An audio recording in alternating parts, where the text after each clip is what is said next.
of trial. The moment those words were spoken, all hope disappeared from Josie's face. He screamed desperately, "Dad!" And just as the enforcement team was about to seize him, a thunderous roar suddenly exploded through the air. "Who dares touch my son?" A terrifying pressure belonging to a fifth-order powerhouse instantly descended upon the entire area. Almost all the students collapsed to their knees at the same time, while the weaker ones fainted on the spot. Then a luxuriously dressed middle-aged man suddenly appeared directly in front of Josie, shielding him protectively.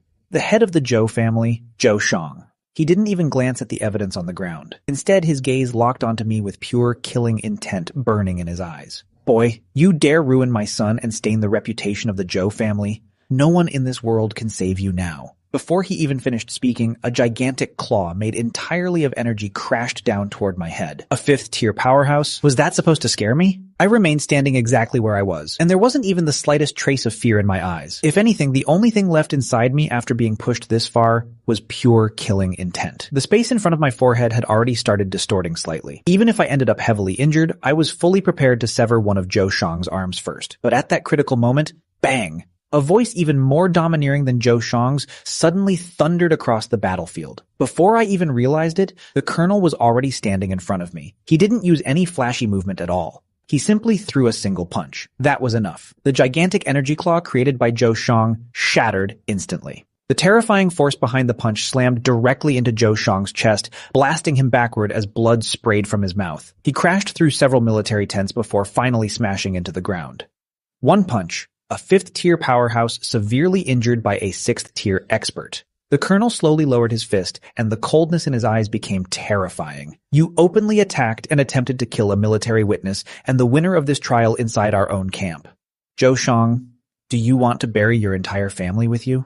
That single sentence completely decided the fate of the Zhou father and son. Soon after, Zhou Shang and Josie were dragged away like broken dogs, and the carefully planned conspiracy of the Zhou family was completely exposed in front of everyone. The entire camp fell silent. When the students looked at me again, their expressions had completely changed. The shock in their eyes had turned into admiration, and even fear. When the colonel turned toward me, the anger in his eyes was gone as well. What replaced it was obvious appreciation and excitement. "Lin, you killed the third-rank commander, the Iron-Armored Earth Dragon. You exposed the criminals and saved your classmates. Your accomplishments are extraordinary." As he spoke, he took a special metal box from his aide and handed it toward me. "This is your reward, a third-rank Earth Dragon energy core." Then he gave me an invitation that would drive almost anyone crazy with envy. "In addition to that, on behalf of the Eastern Military Region, I formally invite you. Are you interested in skipping all procedures and directly joining the Kanglong Special Operations Team?" I accepted the metal box, and the moment I felt the violent energy surging from inside it, even my breathing became slightly heavier. But after a few seconds, I still slowly raised my head and shook it. "I'm sorry, sir. Before I join the military, I need to use this to save my sister first." I practically flew back toward First Central Hospital, but fate seemed determined to toy with me. The moment I pushed open the ICU door, the person I expected to see peacefully sleeping was nowhere to be found. Instead, a deafening alarm exploded into my ears. The entire room was freezing cold, like the inside of a giant freezer. Linzea's body on the hospital bed was already covered in visible layers of thin ice. Frost had even formed along the metal railings and edges of the blanket.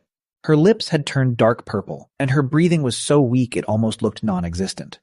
Every monitor around her flashed red warnings at the same time. It felt like something exploded inside my mind. I immediately rushed toward the doctor, my voice hoarse as I demanded, "What happened? She was fine before I left."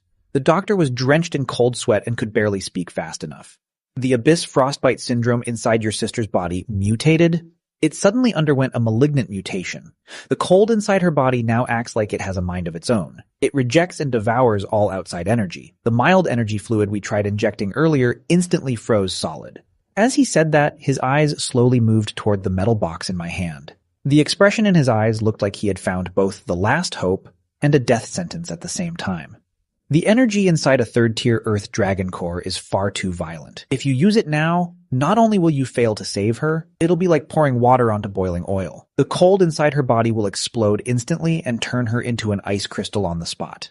Those words nearly shattered all the hope I had fought so hard for. I froze where I stood and slowly looked toward the girl lying on the hospital bed, whose eyelashes were already covered in frost.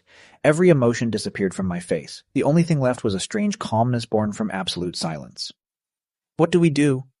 The doctor swallowed hard before finally speaking the only possible solution. "Within 3 days, we must find something with perfectly compatible pure ice energy. A 4th-tier ice soul crystal core. Only that can calm the mutated frost inside her body instead of triggering it. Only then will she have even the slightest chance to survive. 3 days. A 4th tier Ice Soul crystal core. That requirement was practically more impossible than impossible itself. 4th tier crystal cores were considered strategic level materials, and an Ice Soul crystal core was an extremely rare variant even among them. There was no chance of finding something like that on the open market. Even if the military weapon vault possessed one, someone at my current level would never be allowed to obtain it. So I stopped asking unnecessary questions. Quietly, I walked out of the room and headed toward the end of the hallway before pulling out my old black phone. Then I sent out a single encrypted message, looking for 4th tier Ice Soul crystal core. Deadline, 3 days. Price, anything. Almost instantly, a reply appeared on the screen. Open market, none. Military district vault, 3. Insufficient authority. Cannot obtain. Only lead tonight. Beneath Jiangcheng, Shura Arena. Prize for surviving the 100-man challenge. The Shura Arena was the bloodiest place in Jiangcheng's underground world, a lawless land filled with madness. And the 100-man challenge, it was the craziest event of them all. In a single night, you had to fight 100 opponents chosen from prisons, battlefields, and the wastelands without rest, without stopping, and without mercy until only one side remained alive. In more than 100 years, only 3 people had ever succeeded. The failure rate was practically 100%. But the moment I glanced at the ICU door glowing red behind me, every trace of hesitation disappeared from my eyes. I no longer had another choice. If I wanted a path forward, then I had to walk through a mountain of corpses to create it. Midnight. Old Industrial District. An abandoned steel factory had been transformed into a massive underground arena. The air was thick with the smell of sweat, alcohol, blood, and filth.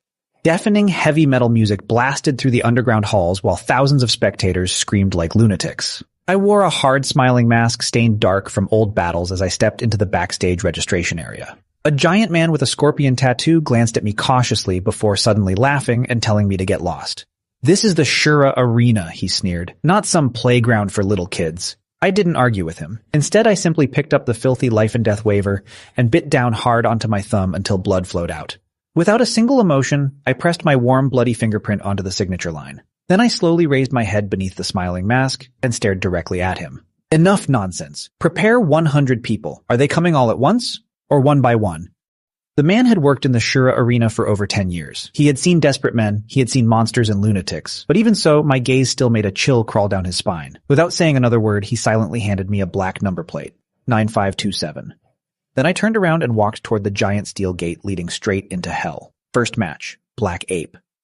A second-tier beast form superhuman over 2.5 meters tall, covered in black fur, and possessing terrifying physical strength. He was famous for his brutality. At first, the spectators mocked and laughed at me, thinking my thin body wouldn't even survive one punch from him. But the moment the referee shouted, "Begin!" Black Ape roared and charged forward, his gigantic palm smashing toward my head hard enough to crush it instantly.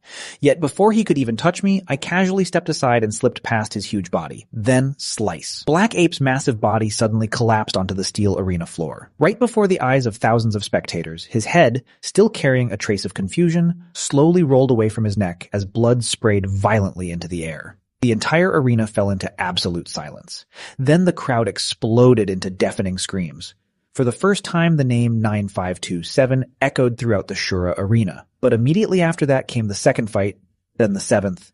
And eventually everyone slowly realized that what they were watching wasn't a battle anymore. It was a one-sided harvest. The speed-type ability user moved like a shadow, but before he could even approach me, his body split cleanly in half. The fire controller unleashed a sea of flames, yet I simply walked through it as though passing through a harmless curtain before appearing in front of him. The next second, his head rolled across the floor, and after that, it didn't matter anymore whether they attacked head-on, ambushed me, fought from long range, or surrounded me together. The result never changed. One move, instant death. No unnecessary movements, no flashy battle scenes, no proper fighting process at all. I simply approached them, and then they died. Because of that, the screams from the audience gradually disappeared. What replaced them was horrifying silence and the sound of people sucking in cold breaths because everyone finally understood something. I wasn't here to challenge the 100-man trial. I was here to clean the arena, to harvest lives. By the time the 99th match ended, even the referee's voice was trembling as he announced the winner. I stood quietly in the middle of countless fallen corpses. Blood completely covered the ground beneath my feet, and the terrifying smiling mask on my face had long since been dyed crimson red. Yet despite all that, my breathing rhythm had never changed even once. The entire arena of death was trapped beneath suffocating silence. Meanwhile, inside the highest luxury box, the arena owner, Master Jen, had already turned black with rage. That fourth-tier Ice Soul crystal core had been placed there as a reward by an influential figure from the capital. No one had ever intended to actually let someone claim it. But now, I was only one step away from obtaining it. Master Jen suddenly let out a cold laugh before pressing a red button hidden inside the wall. Activate the cleaner protocol. Release Titan. Boom, boom, boom. Inside the octagon, the gigantic gate made from special alloy slowly began rising. From the darkness behind it erupted a savage aura 100 times more terrifying than the combined pressure of every opponent I had faced tonight. It poured out like a flood. Then a giant nearly 3 meters tall slowly stepped out from the shadows. His muscles looked as though they had been forged from steel itself, while his bronze-colored skin shined like metal under the arena lights. Every single step he took made the entire octagon tremble slightly. In the audience stands, the crowd that had finally quieted suddenly exploded into terrified screams. Titan? The indestructible Titan? Wasn't he imprisoned in the deepest level of Black Prison? How is he here? That masked guy is dead for sure. Titan, a monster who once tore apart a fourth-tier beast using only his bare hands. Slowly, he walked toward the center of the arena. Titan ignored the corpses scattered across the arena floor. His gigantic eyes, each as large as a bell, locked directly onto me. Then he grinned, revealing terrifyingly white teeth, as his voice scraped through the arena like rusted steel grinding together. Kid, your little killing game ends here. Now it's my turn. His tone was calm, but somehow even more horrifying than a thunderclap. For a brief second, the audience froze before erupting into even louder screams. Everyone knew this monster. Titan, the Scavenger, the true final trump card of the Shura arena. Rumors said his fourth-tier absolute hardening could make his body tougher than the strongest alloy armor. Ordinary cutting abilities were completely useless against him, but I didn't even bother replying. In the next second, my figure vanished from where I stood. When I appeared again, I was already beside Titan's left flank like a ghost. The military dagger in my hand carved a black arc directly toward his neck, carrying with it the pure compression force of spatial cutting. That slash should have cleanly severed even tank armor apart. But clang! A deafening metallic explosion rang through the octagon as sparks burst everywhere. The dagger, capable of slicing steel like mud, was instantly knocked away the moment it touched Titan's skin. And on his neck there was only a tiny white scratch that almost disappeared immediately afterward. Titan finally burst into laughter.